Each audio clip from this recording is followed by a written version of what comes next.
I'm Edward, and thank you for joining me tonight. Our warmest wishes go out this evening to all listeners across California. If you're a lover of cozy mysteries, these tales are waiting for you on Spotify. Just follow the link in the description. Now, get comfortable and enjoy the story. Chapter 1. The Afternoon Visit at Bramblewick Cottage. The latter days of April had settled over St Mary Mead with the unhurried grace of a season that knew precisely what it was about. The hedgerows had come into their fullness, and the gardens along Church Lane displayed that particular combination of industry and contentment which Miss Marple had always found rather pleasing in her neighbours. Tulips stood in orderly rows behind low stone walls. Washing moved gently on lines strung between apple trees not yet in blossom. The village, as it so often did at this hour of the afternoon, gave the impression of a place entirely at peace with itself. Miss Jane Marple, seated near the window of her sitting room with a length of blue wool across her lap, had been observing all of this with the mild and attentive pleasure of a woman who has found, over many decades, that the world immediately before her contains quite as much of interest as anything to be found at a greater distance. She was a slight figure, white-haired and composed, with pale blue eyes that moved quietly over her surroundings, and a manner so perfectly unassuming that those who did not know her well were apt to underestimate her considerably, if those who knew her better had long since learned not to make that particular mistake. It was Mrs. Bantry who brought the news of the gathering at Bramblewick Cottage, arriving at Miss Marple's gate at 3:15, with the air of one carrying information of moderate importance. Mrs. Dolly Bantry was a stout, pleasant-faced woman of vigorous opinion and considerable warmth, whose enthusiasm for the details of village life had always been one of her most reliable qualities. She was a widow now, her husband Arthur having passed some years before, and she had taken to spending more of her time in the village proper rather than at Gossington Hall, which she let in seasons when it suited her. She and Miss Marple had been friends of long standing, and their conversations were characterised by the sort of comfortable candour that only develops between people who have known one another through a variety of circumstances, pleasant and otherwise. "Eleanor Fiske is having people to tea this afternoon," Mrs. Bantry announced, settling herself into the chair that Miss Marple always kept positioned at a slight angle for visitors. "A proper little gathering, apparently. I passed Margaret Thorne on my way here, and she told me." "That would be at Bramblewick Cottage," Miss Marple said, drawing her wool through her fingers with the practised ease of long habit. "Just so. Mrs. Fiske has been rather quiet since the winter, and I think she felt the time had come for a little sociability." Mrs. Bantry paused in a way that suggested the more interesting portion of the information was still to come. Lydia Harcourt is to be there." Miss Marple looked up from her knitting. "Miss Harcourt has returned." "Only this past fortnight, I believe. She was abroad for, it must be nearly 15 years. Portugal, or perhaps it was Italy. Margaret was not entirely certain." Mrs. Bantry smoothed the front of her jacket with a purposeful air. "She's staying at the Larkspur Rooms on the high road, apparently. Just temporarily, while she decides what she's to do." Miss Marple received this information with a small nod and returned her attention to her knitting. She had known of Lydia Harcourt in the way that one knows people in a village where everyone's history is more or less common property, though she had not known her with any particular intimacy. Miss Harcourt had left St Mary Mead some years before Miss Marple had become thoroughly settled in the place, and the recollections she retained were of a woman who had been precise in her dress, careful in her conversation, and not entirely without the quality of looking over one's shoulder, so to speak, as though she expected something from some direction she had not yet identified. The gathering itself was not one that Miss Marple attended. She had not been invited, which was perfectly natural, as her acquaintance with Mrs. Fiske was cordial but not close, and she had in any case a great deal of mending to see to. But the afternoon passed pleasantly enough, and she heard further details from Mrs. Bantry later, and from Miss Weatherby, who had been among the guests the following morning. Mrs. Eleanor Fiske was a woman of somewhere near 60, neat in her person and careful in her domestic arrangements, who had lived in Bramblewick Cottage for the better part of 20 years and had established herself as one of those figures in village life who could be relied upon to do things properly.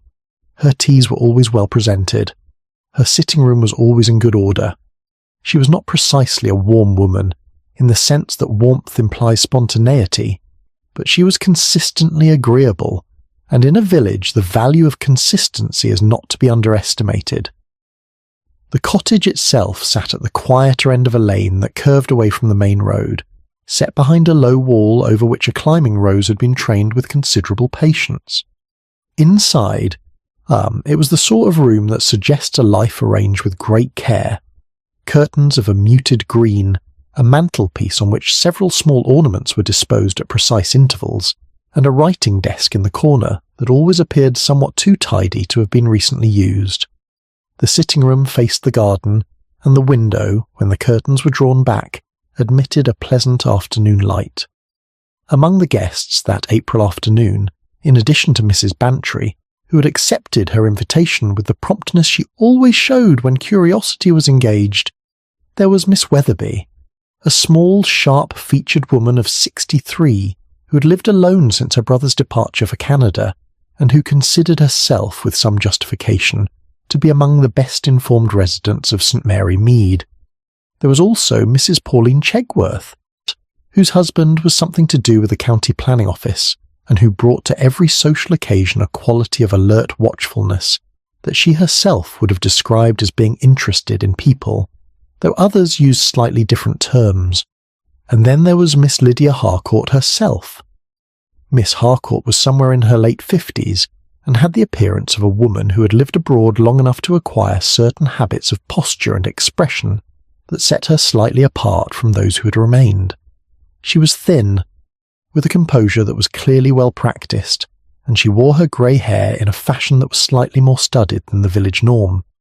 She had a way of listening to others that was very attentive without quite being warm, the sort of listening that gathers information rather than the sort that offers comfort, and she spoke of her years in Portugal with the measured enthusiasm of someone recounting fact rather than pleasures. She'd been welcomed with every appearance of genuine civility.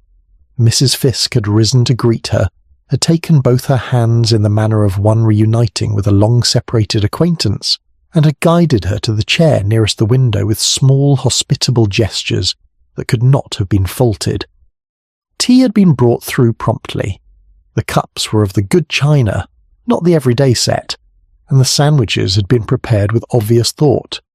The conversation, as Miss Wetherby described it to Miss Marple the following morning over the garden wall, had been pleasant and perfectly ordinary. Miss Harcourt had spoken of the differences she found in the village after so many years, touching on the changes without appearing to lament them, which was considered rather sensible. Mrs. Bantry had asked questions about Portugal in the forthright way she asked questions about most things, and had received answers that were informative without being particularly revealing. Mrs. Chegworth had remarked on the improvements to the lane since the council had attended to it, and Miss Wetherby herself had contributed certain observations about the state of the village fete committee, which she felt strongly about. Nothing had been said of the past in any particular sense. Nothing had been said, at any rate, that anyone noticed. The tea had been poured and the cups had been carried to their recipients by Mrs. Fiske herself, as was proper when one did not have the assistance of a girl on the premises. She had moved between the kitchen and the sitting room with the quiet efficiency of a woman accustomed to managing such occasions alone. The kettle had been attended to. The pot had been brought through and set on its stand. Each cup had been placed before its guest with a small, attentive word. Miss Harcourt had received hers with a composed thank you. The visit had continued for something near 2 hours, and had concluded in the manner of such visits, with coats retrieved, thanks exchanged, and remarks made about the pleasantness of the afternoon and the desirability of doing it again before too long. Miss Harcourt had walked back to the Larkspur rooms. The other guests had gone their respective ways. Mrs. Fiske had remained at Bramblewick Cottage. It was at 9:30 that evening that Mrs. Lockett, who managed the Larkspur rooms and had brought up a light supper tray as was her custom, found Miss Harcourt unresponsive in the armchair beside her bed. The doctor was called and arrived within a reasonable interval. He was a brisk, practical man who had seen a great deal, and his examination was thorough and unhurried. His conclusion was that Miss Harcourt's heart, which had been a matter of a known concern. She'd mentioned it herself that very afternoon, apparently, when Mrs. Chegworth had inquired after her health, had simply given way. There was nothing to suggest otherwise. Everything was perfectly consistent, and the news reached Miss Marple by way of Mrs. Bantry at 8 o'clock the following morning, delivered with the particular solemnity that Mrs. Bantry reserved for genuinely sad tidings, rather than the brisk manner she employed for mere gossip. Miss Marple received it quietly. She expressed the appropriate sentiments, which were perfectly sincere. She asked one or two gentle questions about the evening, about Mrs. Locket's account, about what the doctor had said. Then she sat for a while with her knitting untouched in her lap, looking out at the garden, where the tulips moved very slightly in a morning breeze. It was not that anything struck her as wrong, precisely. It was rather that certain details, small and easily overlooked, had arranged themselves in her mind in a way that she could not quite leave unexamined. The visit had been pleasant. The welcome had been warm. Everything had been managed with admirable care. And yet, Miss Marple reflected, there had been that matter of the cup. She had not been present herself, of course, but Miss Weatherby had mentioned it in passing, almost without thinking. Miss Harcourt had said something about her tea being not quite as warm as she might have expected, and had laughed about it in the easy way one laughs about small inconveniences that do not truly trouble one. It was a very small thing. But then, Miss Marple had always found that small things repaid attention. It was the small things, in her considerable experience, that tended to tell the truth when everything larger was working very hard to appear perfectly ordinary. She picked up her knitting again, and began a new row with thoughtful precision. Outside, St. Mary Mead continued its morning with the quiet confidence of a place that believed itself to be at peace. Chapter 2. A Cup That Cooled, Faster Than the Rest. There is a particular quality to the mornings that follow an unexpected death in a small village, a quality that's not quite grief, not quite curiosity, and not quite unease, but which contains something of each. The routine of the place continues. Letters are posted, bread is collected from the bakers, dogs are walked along familiar paths, and yet there is a slight adjustment in the way people move through the morning, a certain tendency to pause at gates and speak in lower voices than usual, as though the ordinary world had been temporarily furnished with finer acoustics. Miss Marple was well acquainted with this particular quality. She had observed it on a number of previous occasions, and she understood it to be, in its way, quite natural. People in villages are not indifferent to one another. They are, if anything, rather more attentive to one another than is sometimes supposed, and the departure of even a figure at the periphery of village life tends to leave a small, clearly defined space that everyone notices before they have quite decided whether to mention it. She had slept moderately well, which she considered a satisfactory result given the thoughts that had occupied her the previous evening, and she had risen at her usual hour, attended to her correspondence, and eaten a breakfast of modest completeness. By 10 o'clock she was in the garden, engaged in the gentle and productive task of tying back a climbing clematis that had grown somewhat ambitious over the winter months when Miss Weatherby appeared at the gate. Yet Miss Agnes Weatherby was a woman of precise habits and considerable powers of recall, both of which she employed with an energy that some found tiring and others found invaluable, depending on whether the information in question concerned themselves or their neighbours. She was small, quick in her movements, and had a face that expressed her opinions somewhat in advance of her words. This morning her expression suggested a combination of sorrow for Miss Harcourt, satisfaction at possessing relevant first-hand knowledge of the afternoon in question, and anticipation of an audience she considered worthy of it. "I have been thinking about yesterday," she announced without preliminary, as was her habit. "I am sure you have," said Miss Marple with perfect sincerity, setting down her garden twine and moving toward the gate. Would you come in for a moment? I've just put the kettle on." This was not precisely true, but it was easily remedied, and within a few minutes they were seated in Miss Marple's sitting room, Miss Weatherby in the visitor's chair, Miss Marple in her customary position near the window, with the kettle very nearly ready, and the morning light falling in a pleasant, impartial manner across the room. "The doctor is quite satisfied, I understand," Miss Marple said. in the careful tone of a woman raising a subject rather than pronouncing upon it. "Oh, quite," said Miss Weatherby. Dr. Haverstock was very clear about it. Her heart had been a concern for some years, apparently. She said as much herself when Mrs. Chegworth asked after her health. She was rather matter-of-fact about it. She said she'd been told to rest more than she did, and to avoid anything that put a strain on her system, and she said it in the way people do when they have made a private arrangement with the idea of their own frailty, and do not intend to be fussed over. She appeared quite well during the visit itself. Miss Weatherby considered this with the air of someone running carefully through a catalogue. She appeared composed. Whether she appeared well is perhaps a slightly different thing. I thought at one point that she seemed a little, I don't know quite how to express it, distant perhaps, not unfriendly, you understand, but as though part of her attention was elsewhere. She paused. I put it down to the strangeness of returning. It must be a peculiar thing, to come back to a place after so many years. Everything is familiar, and yet nothing is quite as one left it. Miss Marple agreed that it must be peculiar, and there was a brief interval while she attended to the tea. There was one thing, Miss Weatherby continued, when the cups had been poured and the small plate of biscuits set within reach, that I have been turning over in my mind since last evening. She positioned her cup in its saucer with some deliberation, as though the physical act of settling the china helped order her thoughts. Her tea. "Yes," said Miss Marple, with the attentive mildness of someone who has been waiting, without impatience, for precisely this. She remarked upon it. Quite lightly, she was not the sort of woman to make a fuss, and I believe she felt that drawing attention to the temperature of one's tea was a small social transgression that she was unwilling to commit. But she did say something. We had all been served, and Mrs. Bantry was asking about Lisbon.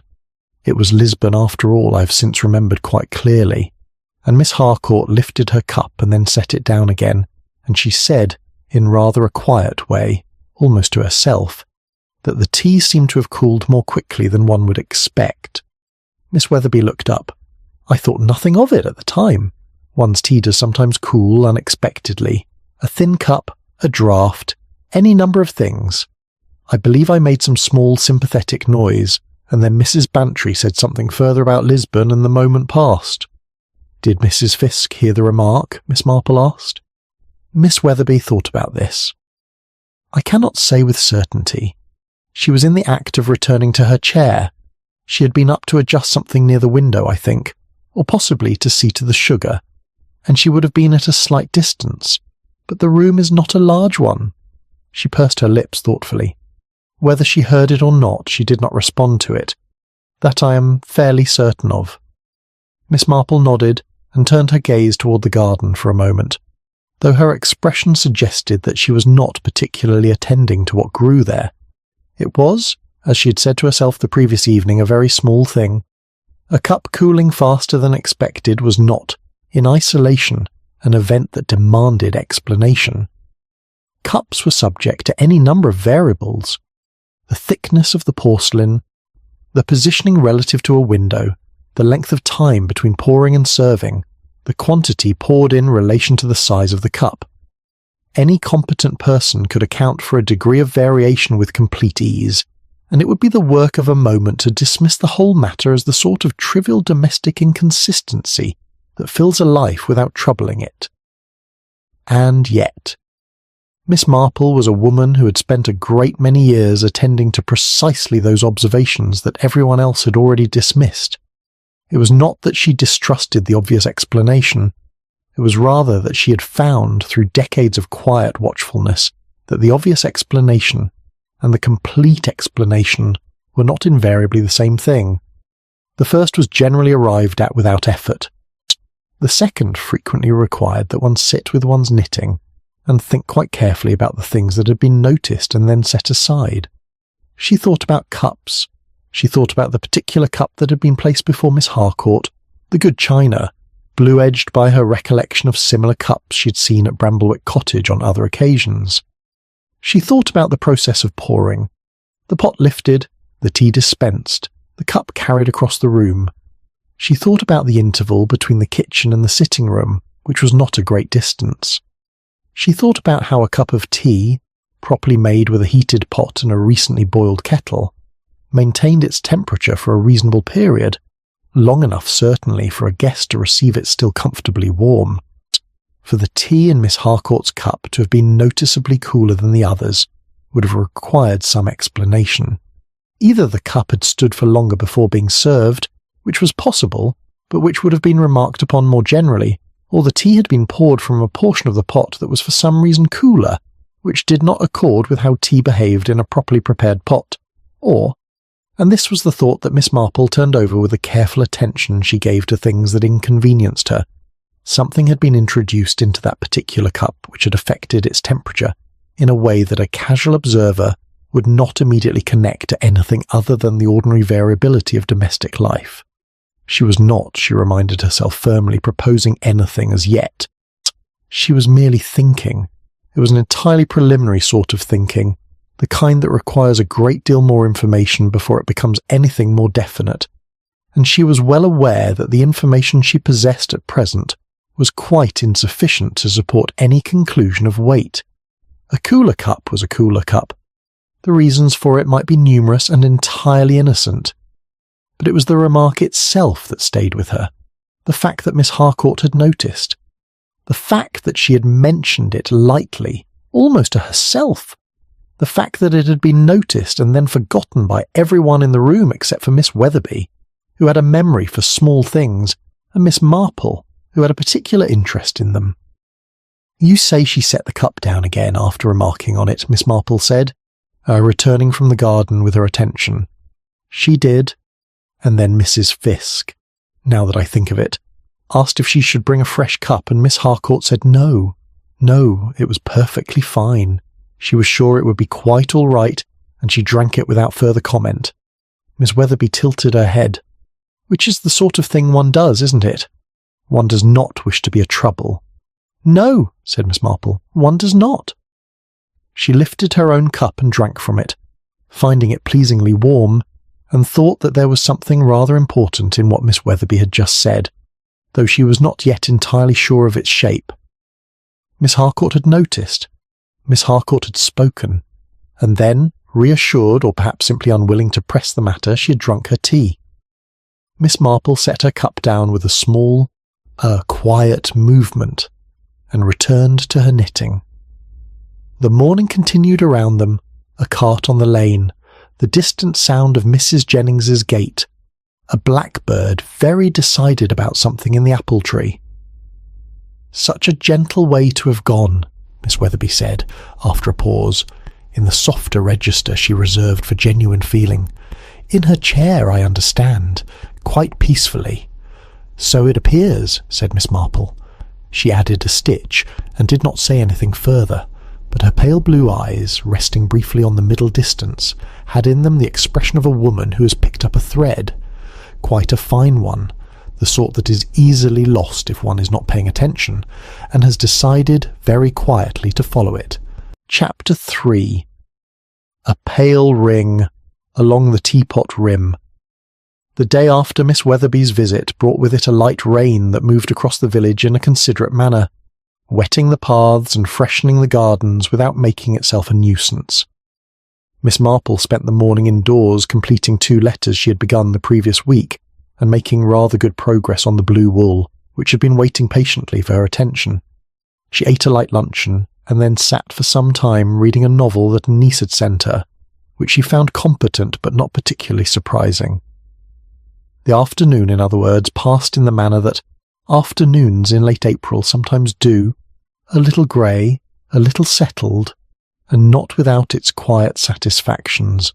It was shortly before 4 o'clock when Mrs. Bantry arrived, and she arrived with the particular manner of a woman who had been turning something over for several hours, and had at last arrived at the point where she required a second opinion. "I have been speaking with Mrs. Lockett," she said, accepting the chair and the cup that were offered with practised ease. "She is rather shaken, as you would expect, and she wanted to talk to someone who was not going to be brisk about it. I am not always the obvious choice for that function, I know, but Mrs. Locket and I have been acquainted for many years, and I believe she finds that my way of listening suits her when she's distressed." Miss Marple, who thought this a perfectly accurate assessment of Mrs. Bantry's considerable and somewhat underappreciated gift for sitting companionably with people in difficulties, said so with quiet sincerity. She told me something," Mrs. Bantry continued, "which I do not know whether to make anything of. It may be nothing at all, but I find I cannot quite put it from my mind, which I take as a sign that it requires some airing." She settled her cup more firmly in its saucer. When Mrs. Locket was preparing Miss Harcourt's room, that is, attending to it yesterday morning, after the doctor had gone and things had been set in some order, she noticed that the teapot from Bramblewick Cottage was in Mrs. Fisk's kitchen waiting to be washed. Miss Marple, who had not expected this particular turn, kept her expression quite still and said, "I see." Mrs. Locket had gone round to Bramblewick to let Mrs. Fisk know about Miss Harcourt in the ordinary way. Mrs. Fisk was very composed apparently, very properly composed. She offered tea, which Mrs. Locket declined, and they spoke for a short while and then Mrs. Locket came away. But while she was standing in the kitchen doorway, Mrs. Fisk had gone to fetch a handkerchief from the other room. She noticed the teapot on the draining board. It had not yet been washed. Mrs. Bantry paused for effect, which was one of the things she did rather well. There was a pale ring along the inner rim. The rain moved against the window in a soft, irregular way. Miss Marple looked at it for a moment. "What sort of ring?" she asked, in the tone of someone asking for simple clarification. "That is rather the thing," said Mrs. Bantry. "Mrs. Locket is a woman who has washed a great many teapots in her life, and she says it was not the ordinary sort of deposit that builds up inside a pot over time. That sort of staining is brown, almost amber, and it coats the inside surface in a fairly even way. What she saw was different, paler and more distinctly defined, as though it had been left by something that had been present in the pot and then been largely rinsed away. A waterline, almost, but not water alone." Miss Marple set down her knitting. This was a gesture she made rarely, and only when she felt that a matter required her complete and undivided consideration. "Did Mrs. Locket mention it to Mrs. Fisk?" she asked. "She did not. She says she thought nothing particular of it at the time. It was only later, turning the afternoon over in her mind, that it struck her as worth noticing, and by that point she was not sure what she would have said, or to whom, and without seeming to suggest something she was not certain she meant to suggest." Mrs. Bantry regarded Miss Marple with the look of a woman who has delivered her information faithfully and is now prepared to receive whatever interpretation may be placed upon it. "I told her that it was always worth mentioning small things, that small things are often the ones that matter most." "You were quite right," said Miss Marple. She was quiet for a moment, looking at the rain. She was thinking, as she had been thinking intermittently since her conversation with Miss Weatherby, about tea, about the specific behaviour of tea in pots, about what a pale ring along the inner rim of a teapot might indicate, and what it might not. A well-used teapot accumulates its residue in a particular way, gradually evenly, and in a colour determined by the tannins in the leaf. The blend that Mrs. Fisk served, which Miss Weatherby had described as a fairly standard morning sort, not particularly dark, not particularly fine, would leave a deposit consistent with that general character. A pale ring, distinct and defined, was a different matter. Such a ring suggested that something had been present in the pot that was not simply tea, and that this something had been introduced in sufficient quantity to leave its own trace before the pot had been emptied and the remaining liquid had dispersed or evaporated. Miss Marple thought about chemistry with the calm matter-of-factness that she brought to most subjects that others found alarming. She was not a scientist, and she did not pretend to any technical knowledge, but she had, over the course of a long life, read a certain amount, and she had known a certain number of people, and she had found that the practical knowledge accumulated through ordinary living was frequently sufficient to suggest the shape of a thing, even when one could not specify its precise nature. Certain substances, when introduced into a liquid and then diluted or removed, left traces along the edges of the vessel, This was not obscure knowledge. It was the sort of thing that a thoughtful person might have come across in any number of contexts without seeking it out. The question was not whether such a ring could be explained. It was whether the explanation that presented itself most readily was also the most honest one. "What was Mrs. Fisk's manner this morning?" Miss Marple asked. "You said she was composed. Was it the composure of someone who has received a shock and is managing it, or the composure of someone who was not particularly surprised?" Mrs. Bantry considered this with the seriousness it deserved. "That is a fine distinction," she said at last. "It is," Miss Marple agreed, "but I think it is one you're rather well placed to make." Mrs. Bantry was quiet for a moment, looking into her cup with the expression of someone consulting an internal record. She was careful, she said finally.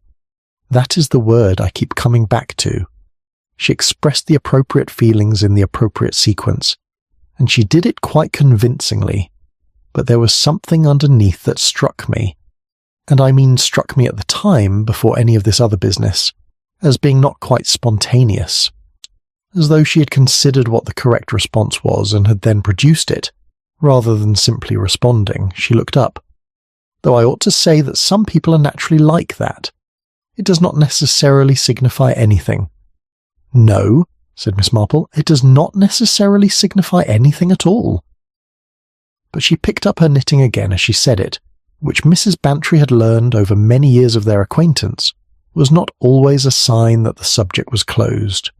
Sometimes it meant quite the opposite, that Miss Marple was settling in to think, the way certain people settle in to walk, with a rhythm and a direction that were not immediately apparent to an observer, but which would, in time, arrive somewhere definite. "I suppose," said Mrs. Bantry, and with the tentative air of one who has been keeping a thought at bay and now permits it a small entrance, "that if one were of a suspicious turn of mind—" "One might be," said Miss Marple mildly. "One might wonder whether what Mrs. Locket saw in that pot was the residue of something that ought not to have been there." "One might wonder that," Miss Marple agreed, "particularly when one considers it alongside the matter of the cooling cup." Mrs. Bantry sat up slightly. She had not connected the two things, and the moment of connection was clearly visible in her expression. "Oh," she said. "Yes," said Miss Marple. There was a pause that was not uncomfortable. The rain had softened somewhat, and the window was beginning to show a faint brightening at the upper corner, suggesting that the clouds might be thinning toward the west. A cart-horse went past on the lane with the patient. Heavy rhythm that Miss Marple had always found rather agreeable, something so thoroughly indifferent to human difficulty in the movement of a large mild animal going about its business. "What I find myself wondering," Miss Marple said at last in a reflective tone, as though she were thinking aloud rather than addressing Mrs. Bantry directly, "is why Mrs. Fisk had not yet washed the pot." Mrs. Bantry looked at her. "What do you mean?" "Only that the afternoon visit was the previous day, and Mrs. Fisk is, by all accounts, a woman of very orderly domestic habits. A teapot would ordinarily be washed the same evening, or at the very latest the following morning. To find it still unwashed on the draining board when Mrs. Locket called, which would have been mid-morning, I think?" "Yes, around 10:30. "That is a longer interval than one might expect. It could mean simply that Mrs. Fisk had slept badly and had not yet attended to her kitchen. That would be perfectly natural under the circumstances." Miss Marple drew her wool through carefully. Or it could mean that she had intended to wash it and had then, for some reason, delayed, perhaps because she was waiting until she was certain the pot would be seen by no one. "And then Mrs. Locket arrived before she had the chance," said Mrs. Bantry slowly. "It is possible," said Miss Marple. "It is only possible. I am not, at this stage, suggesting anything more definite than that." Mrs. Bantry was quiet. She had the look of a woman who has arrived somewhere she did not entirely expect, and is standing in the new place taking its measure. "Should one—" she began. "That is, ought someone to mention it? To the doctor or to someone official?" Miss Marple was thoughtful. "I think," she said carefully, "that one ought first to have a slightly clearer picture. There are a few more things I should like to know before I would feel it was right to trouble anyone in an official capacity." She glanced up. "But I am glad Mrs. Lockett told you, and I am very glad you told me." Mrs. Bantry finished her tea, which had remained at an entirely satisfactory temperature throughout, and took her leave shortly afterward with the air of a woman who has done what was needed and may now attend to other things with a clear conscience. Miss Marple remained at the window after she'd gone, her knitting still for a moment, watching the lane where the rain was at last relenting. A pale ring along an inner rim. A cup that had cooled faster than the others. Two small details, each inconclusive on its own. But together they had a quality she had encountered before. Not certainty, not even probability, but the quiet and unmistakable suggestion that something had been introduced into that afternoon that the afternoon itself had not declared. She turned back to her knitting. She would need, she thought, to speak to Mrs. Chegworth. Mrs. Chegworth had been there, and Mrs. Chegworth noticed things, even when she did not always know quite what she had noticed. Outside, the last of the rain moved eastward, and the village settled back into the gentle shine of a wet afternoon, giving way to something a little warmer. Chapter 4. Steam fading. Too quickly from one serving. The morning of the third day following Miss Harcourt's death arrived in rather better spirits than its predecessor, the rain having departed overnight and left behind it the particular freshness that only late April can produce, a brightness without harshness, a warmth without presumption, and a quality of light that made the village look, if anything, slightly more itself than usual. Gardens gleamed, stone walls dried in the sun at their own unhurried pace. The churchyard, which Miss Marple could see from the upper landing window if she stood at the correct angle, had that ancient and companionable look it always wore on fine mornings, its yew tree very dark against the new blue of the sky. She had decided the previous evening that she would call upon Mrs. Chegworth that morning. The decision had not been made quickly or without some consideration, because calling upon Mrs. Chegworth required a certain degree of preparation, not physical preparation, but the mental sort, the variety that involves thinking carefully about how one approaches a conversation with a person who is perceptive, but also slightly defensive about the nature of her own perceptiveness. Mrs. Chegworth was the sort of woman who noticed a great deal, and was rather proud of having done so, which meant that any suggestion that she had perhaps not noticed everything there was to notice needed to be introduced with considerable delicacy. Mrs. Pauline Chegworth lived in a well-maintained semi-detached house in the newer part of the village, newer being a relative term, as the houses in question had been built sometime in the 1920s and were by now thoroughly settled into their surroundings. She was a woman of perhaps 55, energetically built, with a manner that combined genuine warmth with a slight tendency to position herself at the centre of whatever scene she found herself in. This was not a malicious quality, Miss Marple had always felt. It arose from an honest enthusiasm for life and people, rather than from any calculated desire to be important. But it did mean that conversations with Mrs. Chegworth had a particular shape, and that one needed to be patient about arriving at the useful portion. She was received with evident pleasure. The sitting room into which she was shown was full of the accumulated objects of a domestic life conducted with more energy than restraint. Photographs in quantity, a needlework frame that appeared to have been recently consulted, a stack of parish newsletters that might have been set aside for reading, or might have been waiting to be moved somewhere else for some time. Mrs. Chegworth was visibly gratified by the visit, and said so twice in slightly different words. "It has been rather a subduing few days," she said, settling herself with the ease of a woman in her own territory. "I cannot stop thinking about poor Miss Harcourt. To think that she had only just come back, and then—" She made a small gesture that conveyed the inadequacy of words. Of course we all knew her heart was not reliable. She spoke of it herself that afternoon. But knowing a thing in the abstract and then having it become actual are very different experiences. "They are indeed," said Miss Marple. "She spoke of her heart during the visit?" "Oh yes, when Pauline, that is when I asked after her health, as one does when someone has been away for so long, and one cannot be certain of the intervening circumstances. She was very straightforward about it. She said that her heart had been giving the doctors some concern for the past 2 years, and that she'd been told to conduct herself with appropriate moderation, and that she found moderation easier to observe in some respects than others. Mrs. Chegworth smiled briefly. She said it rather dryly, as though she were making a small joke at her own expense.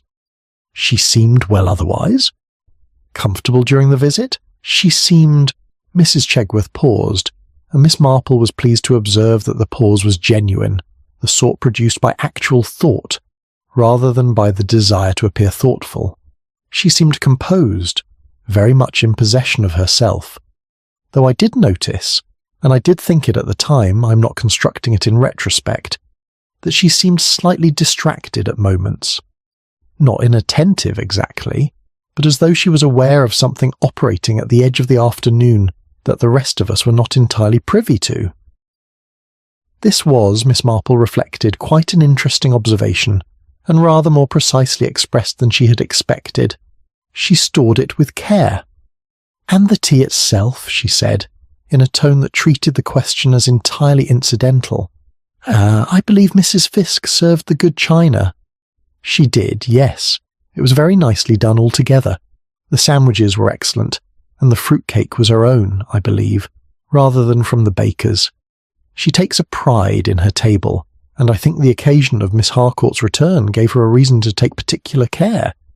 Mrs. Chegworth adjusted the position of the small cushion beside her with a practised hand. The tea was very good. I have always thought Mrs. Fiske keeps a reliable blend. Nothing too adventurous, but perfectly sound. Was everyone served at the same time, Miss Marple asked, or did the cups come through in stages? Mrs. Chegworth considered this with renewed attention. Mrs. Fiske brought the tray through and then distributed the cups herself. She was very particular about it. She did not simply set the tray down and allow people to help themselves. She carried each cup to each person, which I thought rather old-fashioned in a pleasant way. She paused. There was a brief interval, I think, between the first cups being given and the last. Miss Harcourt was served. I believe she was served last, or nearly last, which might simply be because she was seated slightly farther from the kitchen door in the window chair. And the steam, Miss Marple said, allowing the word to arrive as though it had occurred to her only at that moment. Mrs. Chegworth looked at her, with an expression of mild surprise that shifted almost immediately into something more animated. "That is a curious thing to ask," she said, "and yet, you know, I did notice something.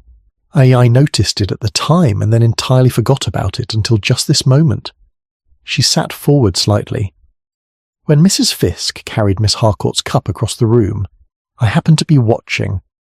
Not for any particular reason, only that one's eye follows movement, and the room is not a large one. And I thought, as she carried it, that there seemed to be less steam rising from it than there had been from my own cup when it was given to me." She said this with the slightly startled air of a person who has retrieved something from memory that they had not known was still there. "Less steam," Miss Marple repeated with quiet encouragement. "Yes. Now, at the time I thought nothing of it. Or rather, I thought the sort of vague, unfinished thought that one does not pursue because there seems to be no particular reason to do so. One's tea steams more or less depending on any number of things, but thinking about it now, with everything else, it does seem rather as though Miss Harcourt's cup was cooler when it was brought to her than the others had been. Not cold, not undrinkably so, but noticeably cooler. Cooler than a cup carried a short distance from the kitchen should have been." She looked at Miss Marple with an expression that was partly uncertain and partly something more alert. "You are thinking about this quite carefully," she said. "Are you thinking about it because you believe there is something to think about?" Miss Marple gave the small, thoughtful smile that committed her to nothing while conveying that she took the question seriously. "I am thinking about it," she said, "because I find that small inconsistencies are worth attending to. They may amount to nothing. Very often they do, but occasionally they form a pattern, and patterns are instructive." Mrs. Chegworth sat back. She was quiet for a moment in a way that was unusual for her, and Miss Marple had the impression that something in the morning had shifted slightly. that Mrs. Chegworth, who had arrived at this conversation in the comfortable role of witness to a sad but unremarkable event, was beginning to perceive that the event might be somewhat less unremarkable than she'd supposed, and was adjusting herself to this new possibility with a mixture of unease and the faint involuntary quickening that most people experience when they find themselves at the edge of something genuinely interesting. "Mrs. Fiske," Mrs. Chegworth said at last carefully, as though placing the name down on a surface to examine it. And she was very attentive, very particular about every cup. "She has always struck me as a careful hostess," said Miss Marple. "Yes." Mrs. Chegworth looked at her. "Careful is rather a good word for it." The same word that Mrs. Bantry had used, Miss Marple noted. It was always instructive when two people, speaking independently and of their own accord, arrived at the same word. It suggested that the word was accurate rather than chosen. She stayed for another quarter of an hour, and the conversation moved to other things.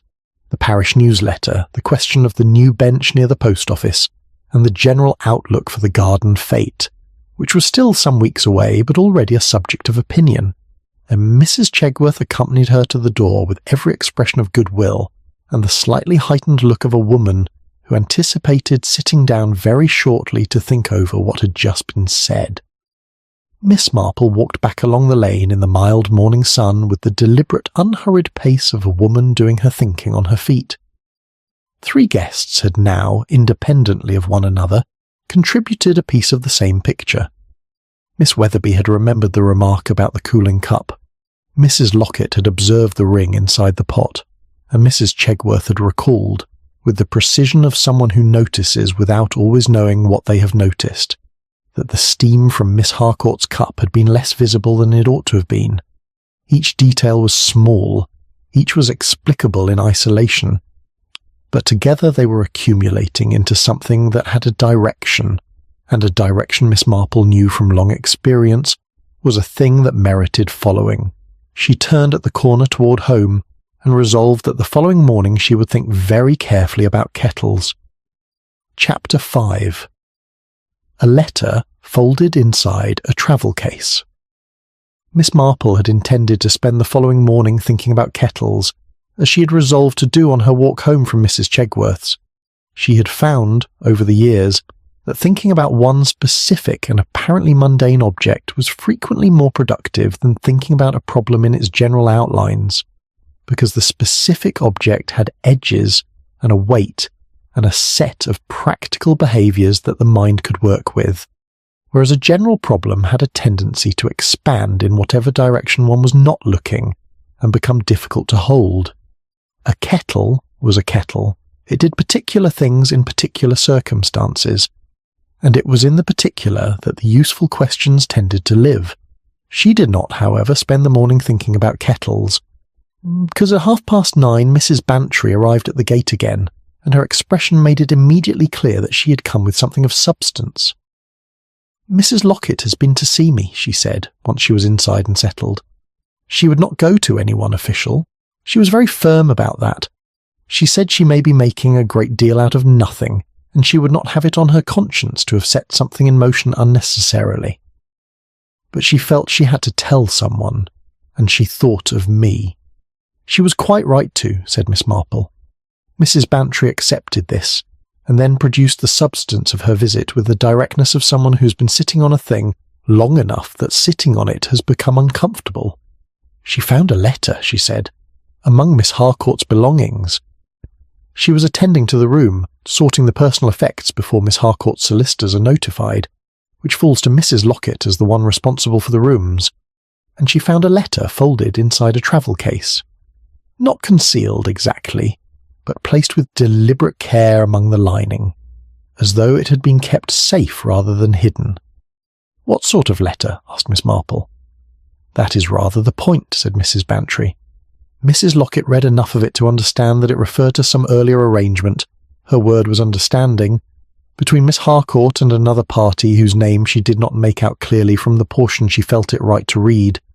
She was quite scrupulous about that. She said she read sufficient to understand the general character of the letter and then stopped, because she felt that reading further would have been an intrusion she could not justify.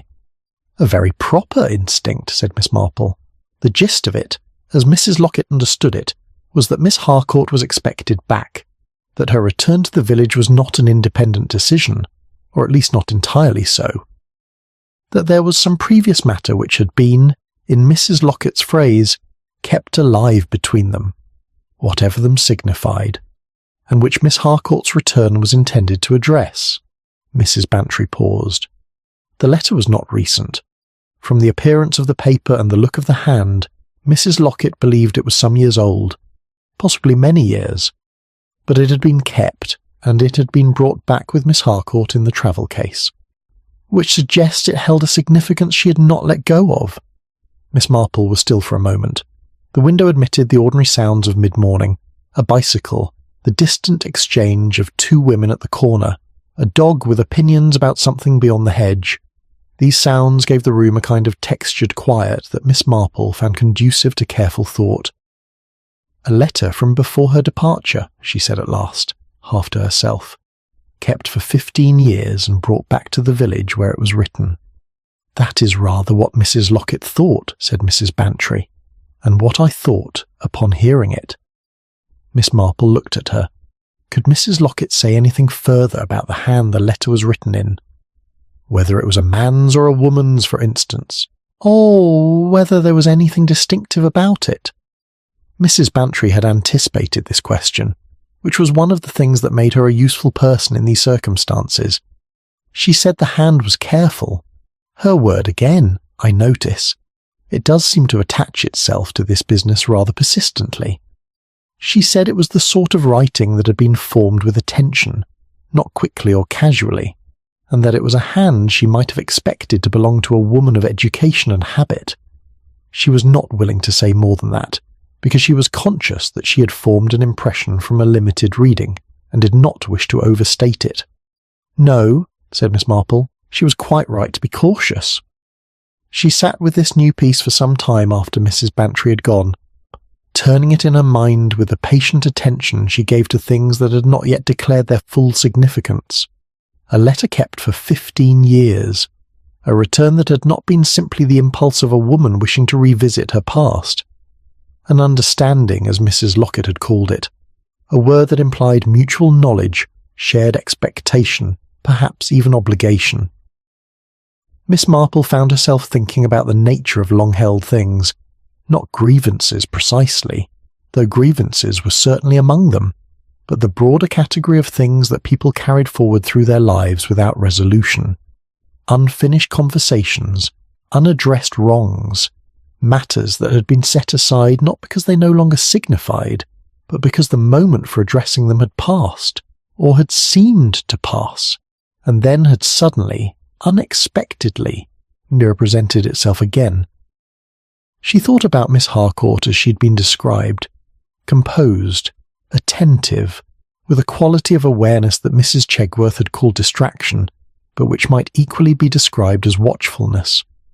A woman who had come back to a place from which she had departed under circumstances that remained as yet unclear, who had brought with her a letter that spoke of an earlier arrangement, who had accepted an invitation to tea at Bramblewick Cottage, and had drunk from a cup that cooled too quickly, in a room where the steam had faded from her serving while it rose quite properly from the others.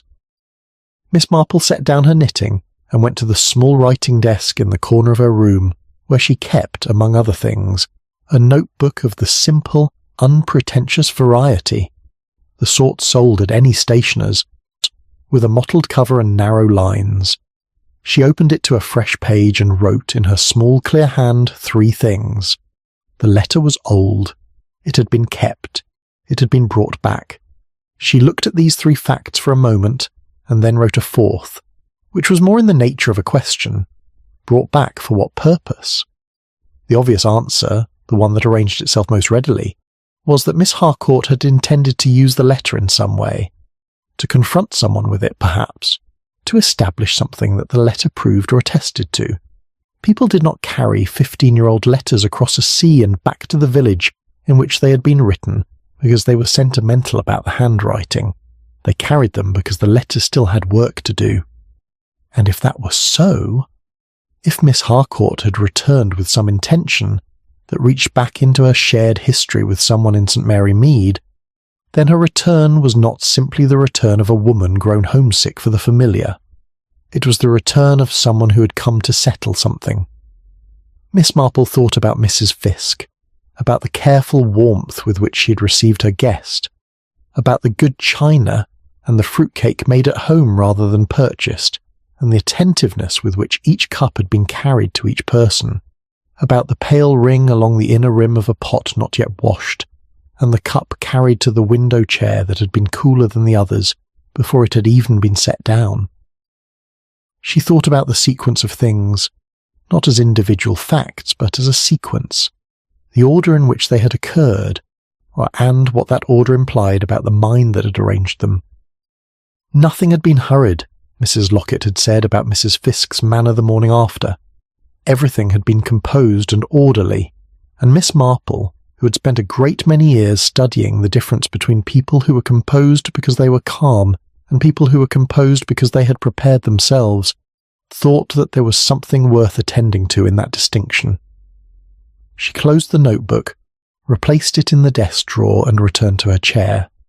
There was one more person she wished to speak with before she allowed herself to form any view more definite than the tentative outlines now taking shape in her mind. She wished to speak with Miss Weatherby again, not about the cup this time, but about the period before Miss Harcourt's departure from the village, 15 or more years ago. Miss Weatherby had been in St. Mary Mead throughout, and her memory for the social history of the village was, if anything, more reliable than the parish records. She would also, she decided, pay a quiet call on Bramblewick Cottage itself. Not a formal visit, nothing that would cause Mrs. Fiske to feel observed, which was always counterproductive and sometimes unkind, but a neighbourly call of the sort that required no particular justification and allowed for the natural conversation that arose when two women of a certain age found themselves in the same room with a pot of tea between them. Miss Marple knew how to have that sort of conversation. She had been having it, in one form or another, for most of her life. The trick, she had always found, was to be entirely genuine in one's interest, which was not a trick at all, because the interest was always genuine. People were endlessly interesting, in all their complexity and contradiction, and the question of what they had done and why, and what they had understood themselves to be doing while they did it, was the most interesting question of all. She put on her hat, picked up her gloves from the hall table, and went out into the April morning, which received her with the mild and indifferent warmth of a season that had no opinion about human affairs whatsoever, and was all the more restful for it. Chapter 6. The kettle lifted twice from the stove. Miss Weatherby was in her front garden when Miss Marple arrived, engaged in a conversation with her rose bushes that appeared to have been running for some time and had reached a point of mutual understanding. She looked up with the alert pleasure of a woman who enjoys being found productively occupied, and indicated with a gesture of her trowel that Miss Marple should come around to the side gate, which was less obstructed. "I was hoping someone sensible would come by," Miss Weatherby said, stripping her gardening gloves with the efficient movements of a person accustomed to transitioning briskly between outdoor and indoor concerns. "I've been out here for an hour telling myself that I'm simply gardening and not thinking about Miss Harcourt, and I have succeeded at neither." Miss Marple expressed sympathy for this state of affairs, and they went inside. Miss Weatherby's cottage was the sort of interior that tells a visitor a great deal about its occupant, without requiring the occupant to say anything at all. The books were numerous and evidently read rather than merely shelved. The photographs were arranged with care but not excessive formality. The kitchen through which they passed to reach the sitting room at the back had the appearance of a room that was taken seriously.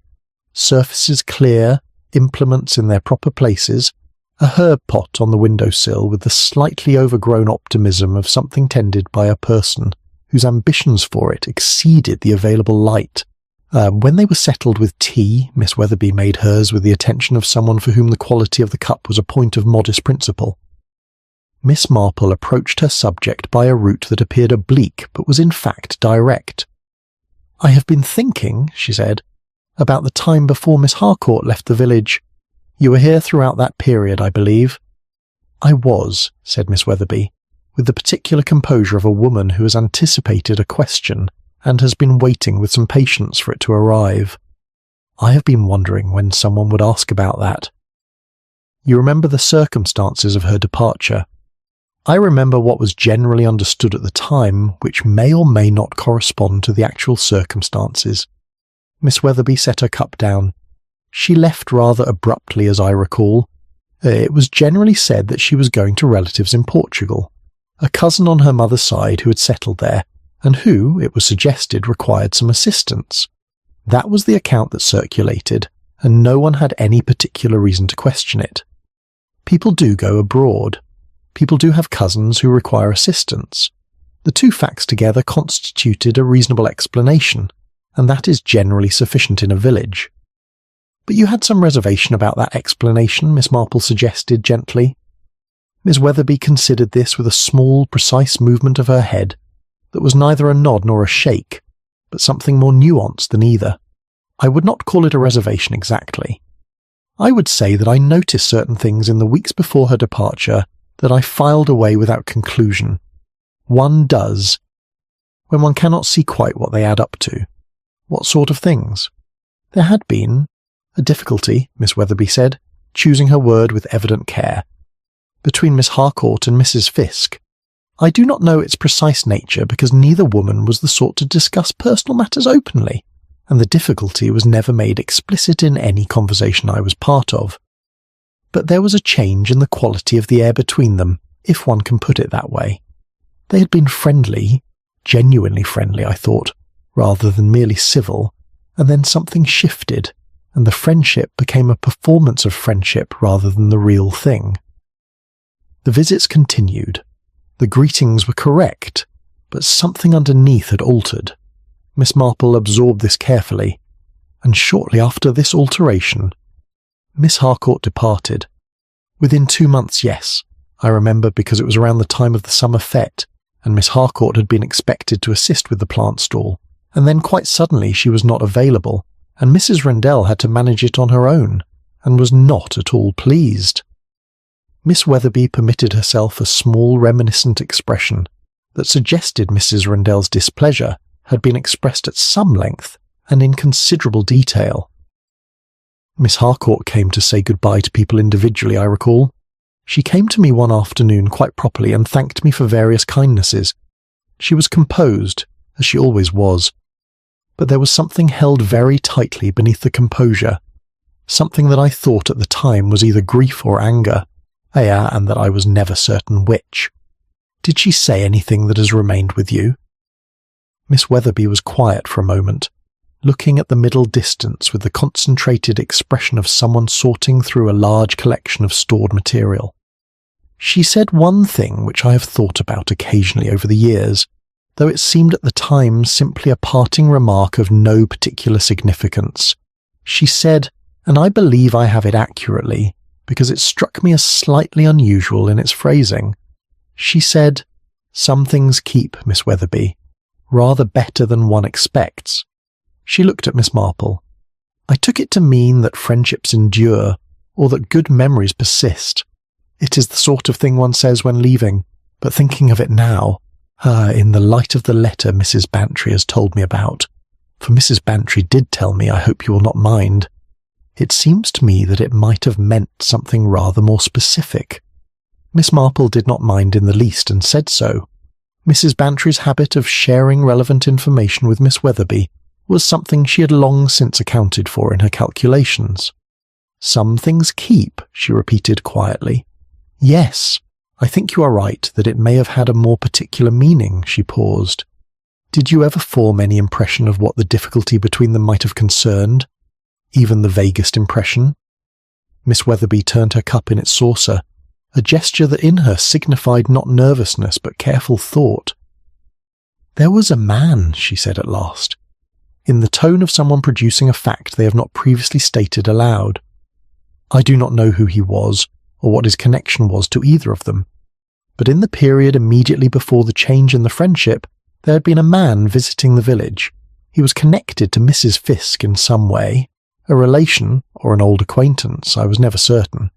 And after his visits ceased, which they did rather abruptly, the difficulty between the two women became perceptible. She paused. I drew no conclusion from this at the time. I am drawing no conclusion from it now. I am simply telling you what I observed. That is exactly what I need, said Miss Marple. Observation without conclusion is frequently the most valuable thing. She stayed with Miss Weatherby for the better part of an hour, and the conversation moved through several of its natural stages: village history, the old connections between various families, the way that long-established communities accumulated their unspoken understandings, before Miss Marple rose to take her leave and turned her steps in the direction of Bramblewick Cottage. She had thought carefully on the walk between Miss Weatherby's cottage and the turning toward Bramblewick Lane, about how she wished to approach Mrs. Fiske. The challenge was one she had met before in various forms: how to be genuinely present with a person and genuinely interested in them, while also attending to things that the person might prefer to remain unattended to.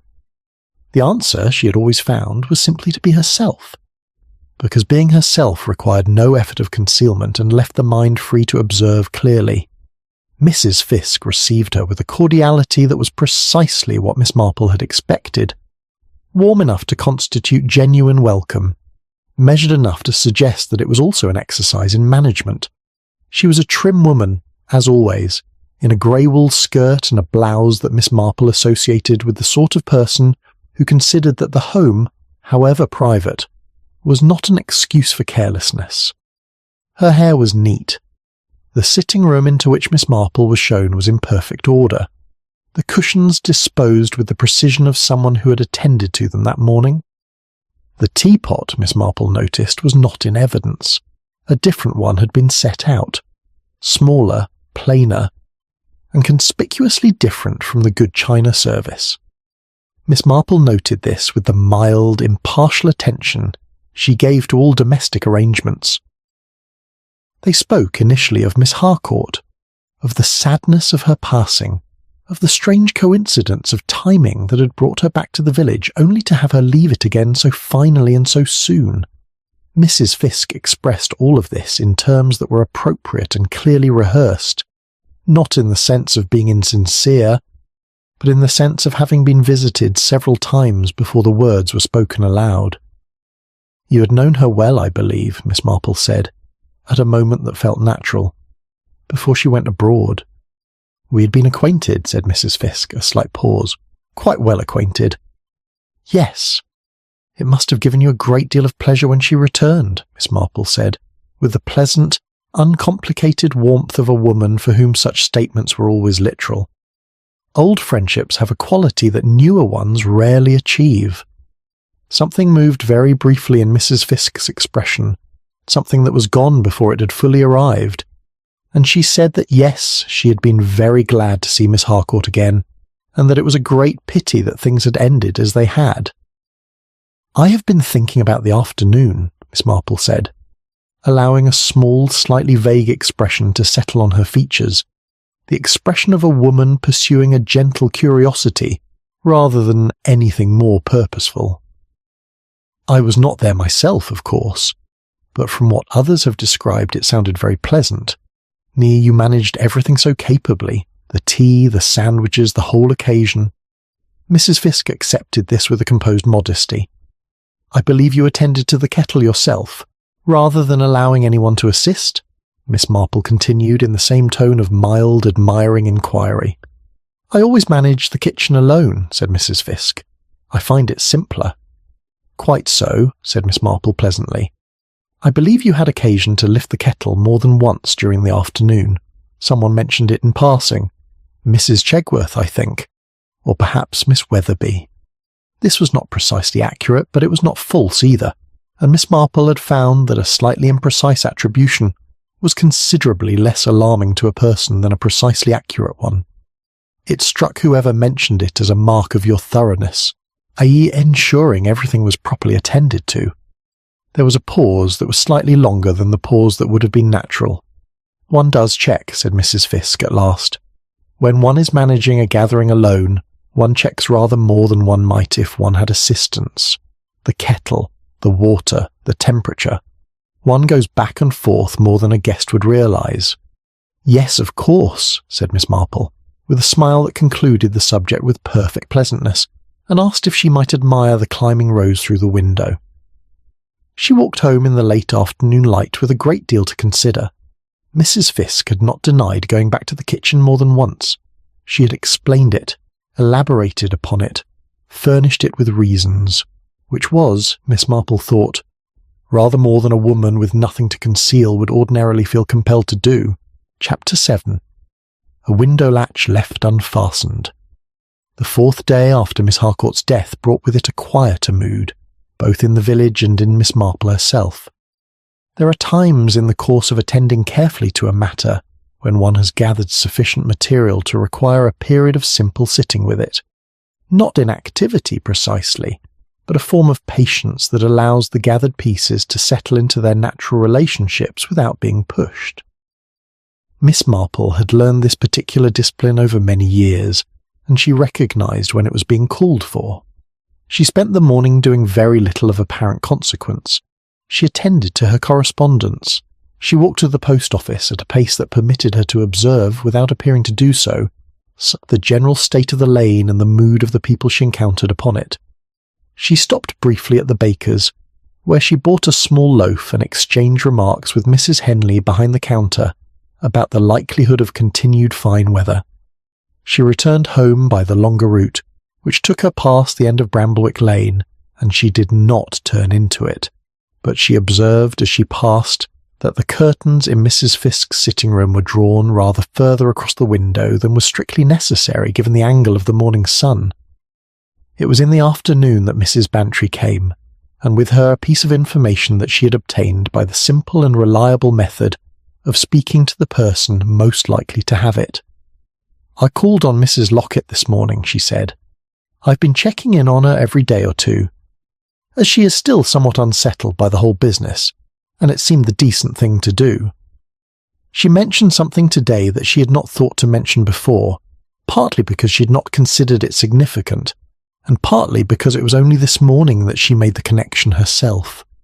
Miss Marple indicated by her expression and the angle of her attention that she was ready to receive whatever followed. When she was putting Miss Harcourt's room to rights, the day after this would have been, she noticed that one of the windows in the room had been left on the latch. Not fully open, you understand, only just off the catch, so that it would have been indistinguishable from a properly secured window unless one tested it. She assumed at the time that it was simply an oversight. Miss Harcourt had perhaps opened it for a breath of air the previous evening, and had not fully secured it when she closed it again. Mrs. Locket went around and latched it properly and thought no more about it. "But then," Miss Marple said, "but then she happened to mention it to her niece, who comes on Thursdays to assist with the laundry, and her niece pointed out, and I think this rather a sharp observation for a girl of 19, that Miss Harcourt had been unwell, that her heart was the difficulty, and that a woman who had been told to avoid unnecessary strain would perhaps not have been in the habit of opening windows and reaching for latches last thing in the evening if she was planning to retire to her chair and rest." Miss Marple was quiet for a moment. "The window was in the sitting area of the room or the sleeping area?" "The room at the Larkspur is a combined arrangement, as most of those rooms are," Mrs. Bantry said. "One good-sized room with a separate area partitioned for the bed, and then a small bathroom beyond. The window in question was in the main sitting portion, the one that gives onto the side garden, not the high road. Mrs. Locket says it faces the path that runs along the eastern side of the building, where the garden gate is." Miss Marple received this with the stillness of a woman who has just seen a piece of something she was already looking at from a slightly different angle, and found that it changes the picture measurably. "And this path," she said after a moment, "does it connect with anything in particular?" "That is rather what I thought to ask," said Mrs. Bantry, with the satisfaction of a person who has done their preparation. "It runs along the east side of the Larkspur's garden, and meets the lane that comes down from behind the church, which is, if one were to follow it in the other direction, the same lane that eventually passes behind Bramblewick Cottage." The room was quiet for a moment. Outside, A thrush made a series of confident announcements from somewhere in the direction of the apple tree. "I see," said Miss Marple. She did not say more than this immediately, but she turned the new information over with the care she gave to things that altered the geometry of what she was looking at. A window left unlocked on the side of a building that faced a garden path. A path that connected, by way of the lane behind the church, to the rear of Bramblewick Cottage. A woman found in her chair, peacefully, the word everyone used, and it was a true word as far as it went, with her heart having given way in the night. If someone had wished to visit the Larkspur Rooms that evening, after the guests of the afternoon had gone their ways and Mrs. Locket had retired to her own portion of the building, a window left unlocked on the garden side would have been a discreet means of entry. This was not a complicated observation. It was the sort of thing that presented itself to a mind that had been attending carefully to a sequence of events and had reached the point where the sequence could accommodate a new element without surprise. Miss Marple was not, she reminded herself, concluding anything. She was noting. There was a very great difference between noting and concluding, and she had lived long enough to have seen the damage done by people who allowed themselves to confuse the two. What she could say with reasonable confidence was that there were now two categories of detail in what she'd gathered. Things that suggested something had been introduced during the afternoon, in the tea at the gathering at Bramblewick Cottage, and things that suggested someone may have visited Miss Harcourt's room at the Larkspur that evening, after the afternoon had concluded. These two categories were not mutually exclusive. They were, she suspected, part of the same sequence. She thanked Mrs. Bantry, who was becoming rather good at knowing when thanks signified that Miss Marple wished to be left to her thoughts, and who took her leave with the graceful promptness of an old friend who understands these things. Miss Marple sat alone with the question of the window for the remainder of the afternoon, and by the time the light had shifted to the low amber quality of early evening, she had arrived at one further thought that she wrote in her notebook. The window had not been opened from the outside. Mrs. Locket had found it latched only from within, in the way that a window is when it has been closed but not fully secured by the person inside the room, which meant that whatever had happened at the window, and she was still at the stage of declining to be definite about what that was, had involved Miss Harcourt herself in the arrangement, at some earlier point in the evening, or had been managed by someone with sufficient access to the room to have been there before Miss Harcourt retired. Neither of these possibilities simplified the picture, but they did, she thought, tell her something about the nature of what she was looking at. This was not something improvised. It had the quality of preparation, the same quality she had identified in Mrs. Fisk's elaborate account of her kitchen movements, in the careful way in which Miss Harcourt's cup had been placed at the furthest point from the kitchen door, in the pale ring left on a pot that had stood rather too long before being washed. Preparation required knowledge of Miss Harcourt's room, of her habits, of the layout of the Larkspur and the path that ran along its eastern side. Knowledge that was not impossible to acquire for a woman who had lived in the village for 20 years, and moved through it with the quiet familiarity of someone who had arranged her life to be both observant and unremarkable. The following morning, Miss Marple decided she would think about footprints. Not literally. She had no access to the garden path at the Larkspur, and it had been several days, with rain intervening, and any physical trace of that kind would be long past recovery.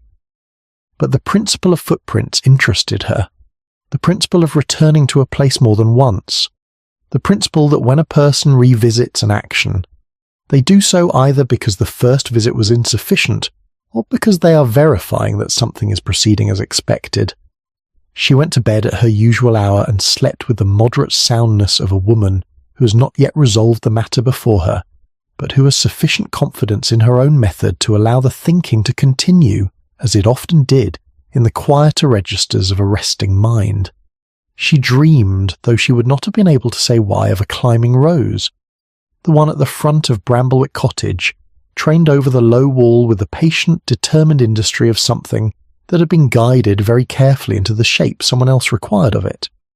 She woke with the unremarkable clarity of long habit, and lay for a moment looking at the ceiling, which told her nothing. Then she rose, dressed, and went down to make her tea. attending to the kettle with the practised ease of a woman for whom the preparation of a cup was among the most reliable anchors of the morning. She stood at the kitchen window while it boiled, looking out at the garden in the early light, and thought about the way that familiar actions provide cover for unfamiliar ones. The lifting of a kettle, the carrying of a cup, the management of a window, all of them things done many times, in many innocent circumstances by many entirely innocent people, and occasionally, she thought, with the gentle, unsentimental clarity that was perhaps her most enduring quality, by someone who had calculated very carefully that the innocent appearance of a familiar action was the most reliable concealment available to them. The kettle came to its boil, and she attended to it and made her tea, and found it warm and entirely satisfactory. Chapter 8. Footprints. Crossing the garden path twice.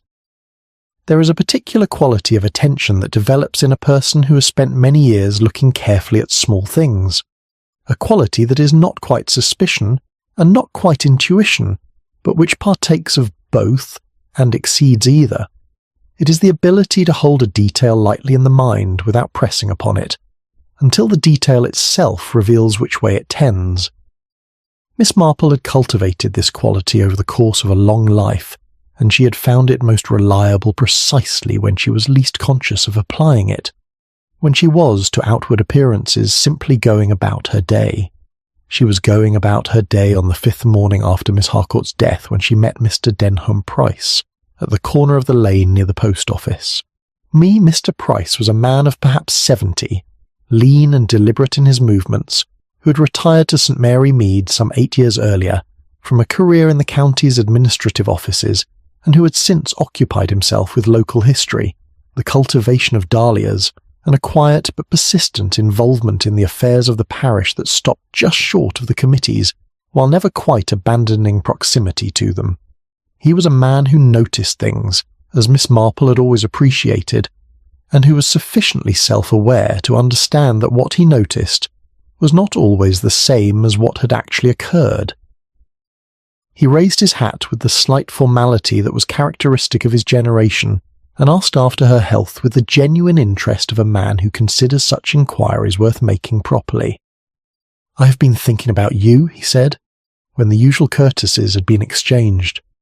"Or rather, I've been thinking about a matter that I suspect you may also be thinking about, and I found myself wondering whether to mention it." "I am always glad to hear what people are thinking about," said Miss Marple, with the pleasantness that she applied equally to everyone, and that occasionally concealed, from those who did not know her, how much information she was simultaneously receiving and filing. Mr. Price looked along the lane in the mild, considering way of a man who is composing his words before he produces them. "It is about the path behind the church," he said, "the one that runs down to the lane by the larkspur." Miss Marple waited. "I am an early riser," he said. "I've been one for most of my life, and I see no reason to alter it. I take a walk each morning, generally before 7, which takes me by way of the church path and back along the high road. It is a route I have followed for several years, and I know it very well." He paused. "On the morning following Miss Harcourt's death, the morning that Mrs. Locket discovered her, I was on the church path at approximately 6:30, and I noticed, in the soft earth along the verge beside the path where it narrows toward the larkspur gate, some impressions in the ground." "Footprints," said Miss Marple. "Footprints," he confirmed. "The rain the previous day had softened the verge considerably, and the impressions were clear. What struck me, and I say this as a man who is accustomed to walking that path and who knows the sort of trace his own boots leave there, was that there appeared to be 2 sets of impressions running in the same direction, and that the stride and the character of the impression suggested the same person had walked that way twice." Miss Marple considered this. "Going toward the larkspur, or returning?" "That is the part I've been turning over," said Mr. Price carefully.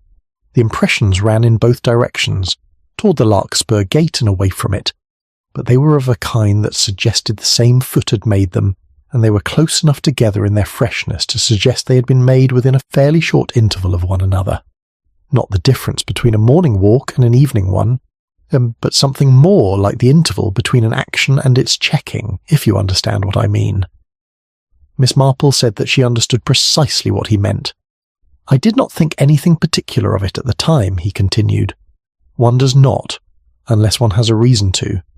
It was only when I heard about Miss Harcourt that evening, and then again the following day when the general account of her death was settling into the village, that I found myself returning to the impressions in my mind, and the more I returned to them, the more they seemed worth mentioning to someone."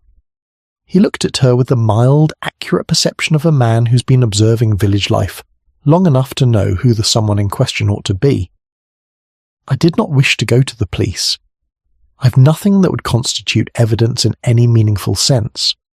What I have is an impression, literal and figurative, and a feeling that it belongs to the same picture as several other things I have heard remarked upon in recent days." Miss Marple asked him, with the careful precision of someone who wished to be quite accurate in what she carried away from the conversation, whether he could describe the impressions further, the size, the depth, the nature of the soul. Mr. Price could. He was, as it transpired, the sort of man who looks at such things properly when he looks at them at all, and his account was detailed and consistent. The impression was of a woman's shoe. He was confident about this. Here, from the size and the narrowness of the heel, and the depth of it, suggested a person of moderate weight, who had been walking purposefully rather than strolling. The stride was regular and unhurried. The path had been followed, by his assessment, twice. Once in the direction of the Larkspur's garden gate, and once returning from it.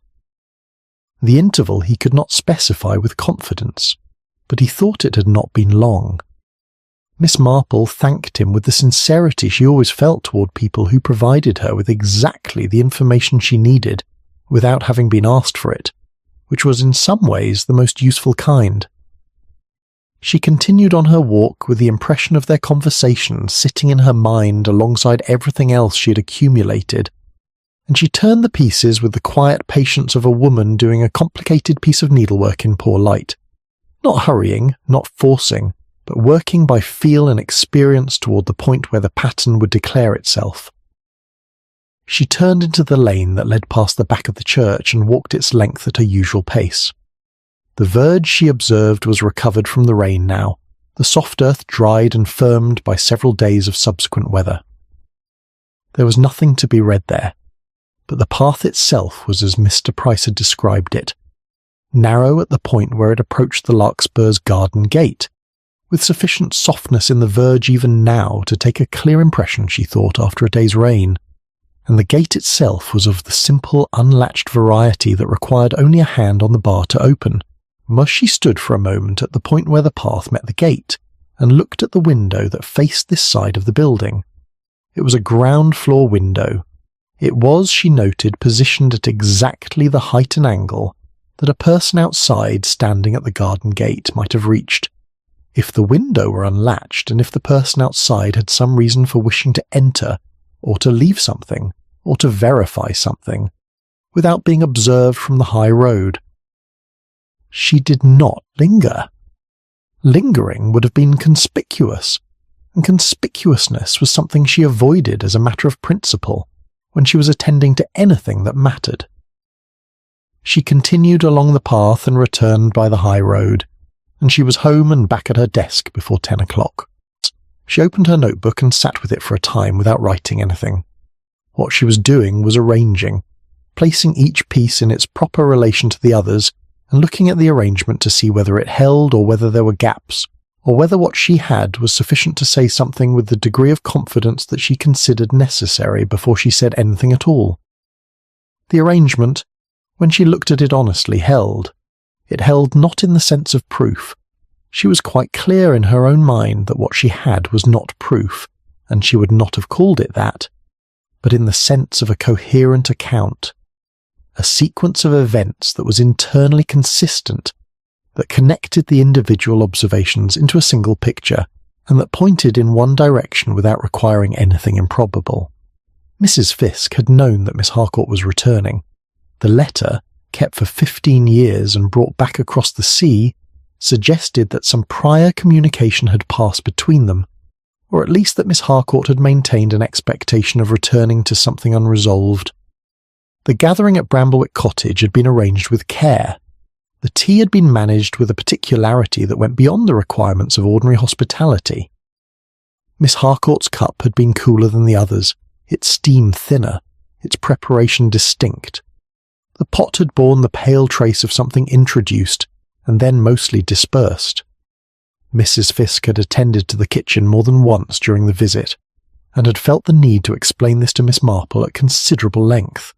And then, that evening, our footprints twice along the path behind the church, a window found unlatched on the garden side of the larkspur, a woman discovered in her chair, her heart having given way, the cause noted and accepted without particular question, because it was, after all, entirely consistent with what was known of her health. Miss Marple thought about Mrs. Fiske. She thought about her with the compassion that she brought to such considerations, which was genuine and not merely formal. She thought about what it meant to carry a grievance through 15 years, to maintain it, tend to it, keep it from souring into something unmanageable while never quite releasing it either. And then to find that the object of the grievance had returned, apparently with intentions of her own. She thought about what Miss Harcourt's parting remark, reported by Miss Weatherby, might have signified to its recipient when she heard it again after 15 years. Some things keep, Miss Weatherby, rather better than one expects. If Miss Harcourt had returned with the intention of addressing the old difficulty between them, of acting on whatever the letter had referred to, of settling something that had been kept in suspension for a very long time, then Mrs. Fiske had known this, and knowing it, she had made her arrangements. The garden path, the window, the cup carried to the furthest chair, nothing improvised, nothing rushed, everything given the appearance of the ordinary. Miss Marple closed her notebook. She sat for a moment with her hands folded in her lap, looking out at her garden, where the clematis she had tied back at the beginning of the week was already showing new growth with the irrepressible enthusiasm of things that do not know when they have been redirected. Tomorrow, she thought, she would speak to Inspector Slack. She had not previously felt that her picture was sufficiently formed for that conversation. She was aware that Inspector Slack, a competent man, if somewhat too confident of his competence, and with a tendency to treat elderly ladies as decorative features of the village rather than as people who might be telling him something worth hearing, would require a degree of preparation, not on her part, but on his. He would need to be brought to the conversation in a condition of some receptiveness, which generally required that the conversation not begin with anything that sounded like an accusation. She would proceed carefully, she always did, and she would, she thought, ask Mrs. Bantry to be present, because Mrs. Bantry had the considerable social gift of making a room feel more comfortable simply by occupying it with good will, and a more comfortable room was a better room for the sort of conversation she needed to have. Outside, a wood-pigeon made its circular, patient sound from somewhere beyond the hedge, and the garden accepted the late morning with the unhurried serenity of something that has no particular opinion about human difficulty, and is all the more companionable for it. Chapter 9. A taste. Noticed. Only after the first sip. The morning appointed for the conversation with Inspector Slack arrived with a mildness that seemed, to Miss Marple's quietly appreciative eye, almost cooperative. The air was soft, the light uncommitted, and the village moved through its early hours with the undemonstrative purposefulness of a community that has largely processed the fact of Miss Harcourt's death, and is now attending to the ordinary business of living around it. This was not callousness. It was simply the way of places that have accommodated loss many times before, and understand in their collective bones that life is not improved by suspension. Miss Marple had arranged for Mrs. Bantry to arrive at her cottage at 9:30, and for Inspector Slack to be invited, through Mrs. Bantry, who knew him moderately well and was rather better at extending invitations he would accept than Miss Marple herself tended to be, to call at 10. This arrangement gave her half an hour with Mrs. Bantry first, which she considered prudent, not because she needed to rehearse anything. She had a very clear sense of what she wished to say and in what order. but because having Mrs. Bantry settled and warm in the room before the inspector arrived established the proper tone, which was domestic and conversational rather than investigative and official. The distinction mattered. Inspector Clarence Slack was a man of 52 who had been with the county constabulary for the better part of 30 years, and who brought to his work a combination of genuine competence and a certain professional pride that occasionally made him slower to receive information than he might otherwise have been. He was not a stupid man. He was, however, a man who had formed some settled views about the relationship between his own expertise and the observations of the civilian population, and these views required some navigation, when the civilian in question happened to be more accurate than he was.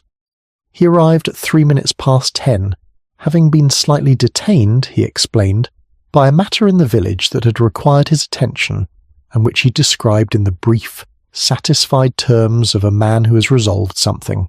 Miss Marple offered tea, which he accepted, and he settled into the chair across from her with the controlled ease of a man trying to suggest that he had come of his own interest, and not because he had been invited. Mrs. Bantry gave him her most hospitable smile and said that it was very good of him to come by, which was precisely the right note. Miss Marple began, as she had planned, from a long way back. "I have been thinking," she said, in the reflective tone she used when she wished to suggest that she was thinking aloud rather than reporting conclusions, about the nature of substances that are difficult to detect in a cup of tea. Inspector Slack, who had been in the act of settling his cup on the saucer, completed this action with a fractional care that told her he was listening more attentively than his expression indicated. "It is a subject I know very little about from a technical point of view," she continued pleasantly, "but I've been reading, in a general way, and I find that there are certain compounds, substances found, some of them, in quite ordinary sources, in the garden or the hedgerow, which when introduced in small quantities into a hot liquid, might be expected to affect the temperature of that liquid in a detectable way, and which, more particularly, might have a cumulative effect upon a person with a weakened heart that would present, to a doctor examining the result afterward, as entirely consistent with cardiac failure." Inspector Slack was now making no particular effort to appear casual. He put down his cup altogether. "Are you suggesting," he said, yet with the careful enunciation of a man who wishes to be quite certain he has understood something before he responds to it, "that Miss Harcourt did not die of natural causes?" "I am suggesting," said Miss Marple, with the same mild reflectiveness, "that it would be worth asking a medical opinion as to whether the circumstances of her death are entirely accounted for by what is already known of her condition. I am not a doctor, and I would not presume to say what such an opinion would find, but I think the question has sufficient foundation to be worth putting." She then, with the unhurried thoroughness that she brought to things she considered important, set out what she had gathered over the preceding days. She did this not as a list of accusations, but as a sequence of observations, each one individually small, but each one individually explicable, each one gaining its significance from its position within the sequence rather than from any intrinsic drama. The cooled cup, and Miss Weatherby's recollection of the remark, the pale ring inside the teapot, and Mrs. Locket's careful account of it, the thinness of the steam observed by Mrs. Chegworth, who had been quite clear that she was reporting what she'd seen at the time and not constructing it afterward, the kettle attended to more than once, and Mrs. Fisk's elaborated explanation of a fact she had not been directly challenged about. The window found unlatched on the garden side of the larkspur, the footprints observed by Mr. Price before the rain had completed its work on the path's soft verge. She presented these things with the even-handedness she always brought to such matters, noting explicitly where something might have an innocent explanation, and declining to claim more certainty than she possessed. She did not name Mrs. Fisk as she went through the evidence. She allowed the sequence to accumulate, and she allowed Inspector Slack the dignity of arriving at the obvious implication himself, which he did approximately 2/3 of the way through her account, at which point his expression changed in a way that told her he was now doing his own thinking alongside hers. When she finished, he was quiet for a moment. Mrs. Bantry, to her considerable credit, was also quiet, which took some effort. "The letter," Inspector Slack said at last. "The one Mrs. Lockett found. That is still in the room?" "I believe so. Mrs. Lockett was quite scrupulous about disturbing the effects as little as possible, and she had no reason to move it." "The teapot," he said. "Has almost certainly been washed by now," said Miss Marple. "Several days have passed, but I wonder whether something might still be recoverable, even from a washed vessel, if the right questions were put to the right people." She allowed a brief pause. "That is rather outside my knowledge, and would be a matter for those with greater expertise." This was, she had found, a productive thing to say to Inspector Slack, to acknowledge the limits of her expertise while simultaneously indicating the direction in which his ought to be applied. He asked several questions, which she answered with the precision she had always brought to the giving of evidence. He asked about Mr. Price, whose account she described accurately and attributed correctly. He asked about Mrs. Chegworth's observation of the steam, and she repeated it in the terms Mrs. Chegworth had used, including the fact that Mrs. Chegworth had been firm that she was not constructing the memory after the fact. He asked, with a slight awkwardness that she found rather endearing, whether she had formed any view as to why Mrs. Fiske might have done what she appeared to have done. "I have formed an impression," said Miss Marple carefully, "which I share only as an impression, because I cannot verify the history that lies beneath it. It seems to me that there was, at some point before Miss Harcourt's departure from the village some 15 years ago, a matter between the two women that was never resolved. Something significant enough to cause a perceptible change in their friendship, and to occasion Miss Harcourt's departure within a short time afterward. Miss Harcourt left, but she did not forget. She kept something, the letter that Mrs. Lockett found, in which some prior understanding is referred to, and she returned with it. She returned, I think, not merely to visit the village of her youth, but to address something that had been waiting. She paused, and in the pause she thought of Miss Harcourt's parting remark, as Miss Weatherby had reported it. Some things keep, rather better than one expects. She did not repeat it to Inspector Slack because it was inference rather than evidence, and she was careful about that distinction. But she heard it in her own mind, and understood that it had been true in ways that Miss Harcourt herself had perhaps not fully anticipated. "And Mrs. Fiske knew she was coming back," Inspector Slack said. It was not quite a question. "I believe so. The nature of the gathering, the care of its preparation, the composition of the guest list, the particular attentiveness to Miss Harcourt's comfort, suggests to me that the invitation was not extended in the ordinary spirit of village sociability. It was extended because Miss Harcourt's return required a response, and Mrs. Fiske had determined what that response would be." The room was quiet for a moment. The familiar sounds of the village continued outside. A motor car, the bakery's side door, the distant rhythm of someone attending to a garden. And they had, against the stillness of the sitting room, the slightly incongruous quality of the ordinary persisting alongside the not ordinary. Inspector Slack rose at last, with the air of a man who has received more than he expected and is now sorting it into categories. He thanked Miss Marple, which he did with less reluctance than she might have anticipated. He nodded to Mrs. Bantry. He said that he would be looking into several things this morning, and that he was glad to have had the conversation. At the door he paused and turned back. "The ring in the pot," he said. "You said it was pale, distinct. So Mrs. Lockett described it." He nodded slowly, with the expression of a man who has just placed the last piece of something into its position, and found that the shape is as he had begun to suspect. "There are one or two things," he said, "that leave that kind of mark. We shall see." He went, and Miss Marple closed the door after him with the quiet satisfaction of a woman who has discharged a responsibility that had been weighing on her, and has done so in the manner she considered correct. Mrs. Bantry, who had held herself in admirable restraint throughout, exhaled rather expressively and said, "Well?" "Yes," said Miss Marple. "Do you think he will act on it?" Miss Marple returned to her chair and picked up her knitting. "I think he's a more capable man than he sometimes appears," she said, "and I think what I have given him is sufficient if he looks in the right places to find what is necessary." She began a new row. "The rest is not mine to determine." Mrs. Bantry poured herself a second cup of tea, which she'd been wanting for some time, and said that she supposed that was true, and that it was just as well that some things were not ones to determine, because the weight of them would otherwise be rather considerable. "Quite," said Miss Marple. Outside, the morning had brightened without announcing itself, and the village went about its business with the untroubled continuity of a place that does not hurry toward conclusions. Chapter 10. The Quiet Explanation. Over evening conversation. The week that followed Inspector Slack's visit to Miss Marple's cottage was, on its surface, a week like any other in St. Mary Mead. The gardens continued their April business.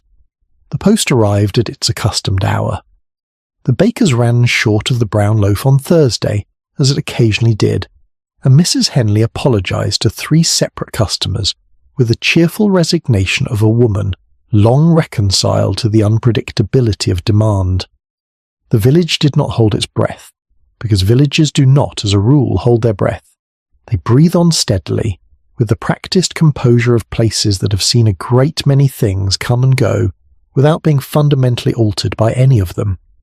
Miss Marple spent the week in the usual manner. She knitted, she wrote letters, yes, she walked when the weather permitted and read when it did not.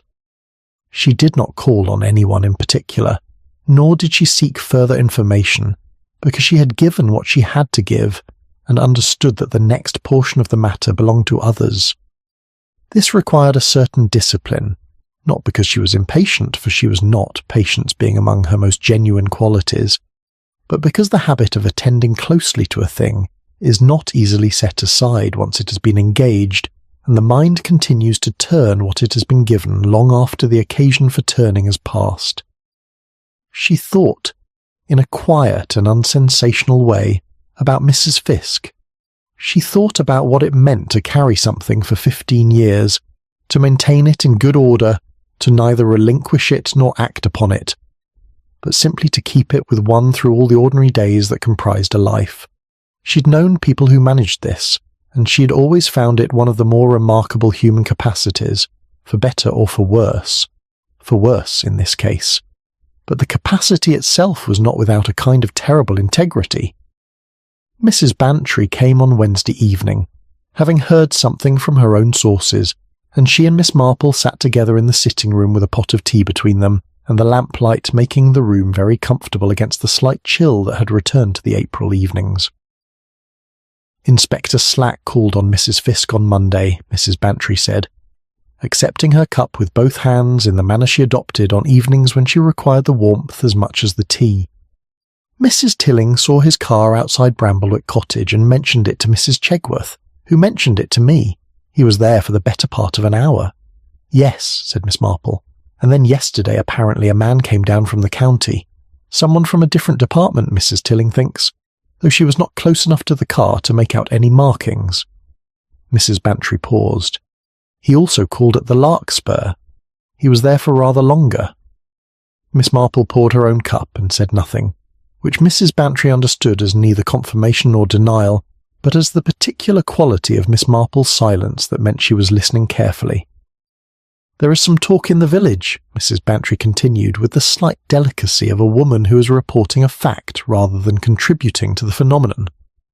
Nothing very specific. People have noticed the visits, and people who notice things generally fill in what they do not know with what seems to them most likely. I have not said anything to anyone, and I do not intend to. That is very good of you, said Miss Marple, and she meant it precisely. They sat companionably for a time, the way that old friends can sit together without conversation, feeling like a vacancy that needs to be filled.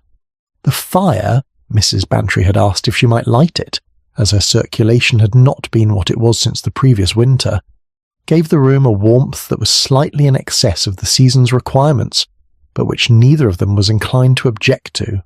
It was on Friday evening that Inspector Slack came. He arrived at 7, which was a thoughtful hour, late enough to suggest that his working day had been attended to, but early enough to permit a proper conversation before the evening became too advanced. He had, Miss Marple observed when she opened the door to him, the look of a man who has done a thing he found more demanding than he expected, and who is not entirely sure how he feels about having done it. Mrs. Bantry was already present, having come to supper and stayed on with the easy domesticity of someone whose presence in the sitting room has long since ceased to require explanation. She poured a cup for the inspector without being asked, which he received with an expression that suggested the gesture was more welcome than he would ordinarily have admitted. He settled himself, and had cleared his throat once in the manner of a man finding the register for something, and began. Mrs. Eleanor Fiske, he said, had been interviewed twice. In the first interview she had been composed and cooperative, and had offered an account that was consistent with everything that was already generally known. The afternoon visit, the tea, the ordinary sociability of old acquaintance.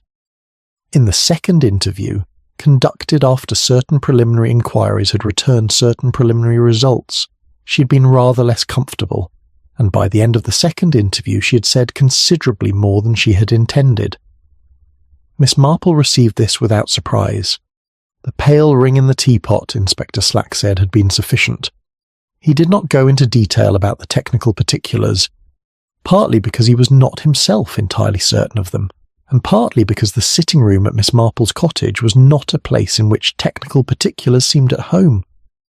But what the ring had indicated, when the right questions had been put by the right people, was consistent with the introduction into the pot of a preparation derived from a plant that was not difficult to obtain, that was not commonly known for the purposes to which it had apparently been put, and that in a person with a significantly weakened cardiac system might produce precisely the result that had been attributed, without suspicion, to Miss Harcourt's existing condition. The preparation had been introduced into the pot during one of Mrs. Fiske's returns to the kitchen. The pot at that stage had been partially full, which meant that the preparation had been somewhat diluted through the remaining tea. It had been Mrs. Fiske's intention, and she had said this eventually in terms that left a little room for interpretation, that the effect would be gradual rather than immediate, that it would make itself felt later, in the evening, when Miss Harcourt had returned to the Larkspur and was resting in her room, that it would present as nothing more than what her heart had always been expected eventually to do. Miss Harcourt's cup had been cooler, because it had been poured from a portion of the pot from which some of the heat had already dispersed during Mrs. Fiske's second visit to the kitchen. The timing had not been perfectly managed. The slight temperature difference had been noticeable, as Miss Harcourt herself had remarked, but it had been close enough to ordinary that no one had thought to question it. No one had connected the remark, the cup, and the death, because there was no evident reason to connect them, and because the death itself had offered its own ready explanation. Inspector Slack paused and drank his tea. "The window," Miss Marple said gently. He nodded. Mrs. Fiske had been to the Larkspur that evening. She'd admitted this in the end, though she had initially said she had spent the evening at home. She said she had gone to check. He paused over the word in a way that suggested it had been Mrs. Fiske's own, and that he was not entirely comfortable with it. She said she needed to know, that she could not rest without knowing whether the thing was proceeding. The room was very quiet.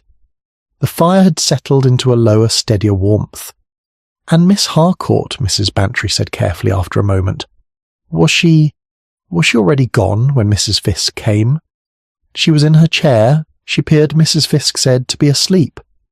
The inspector's voice carried, beneath its professional levelness, something that was not quite discomfort and not quite sorrow, but resided somewhere between the two.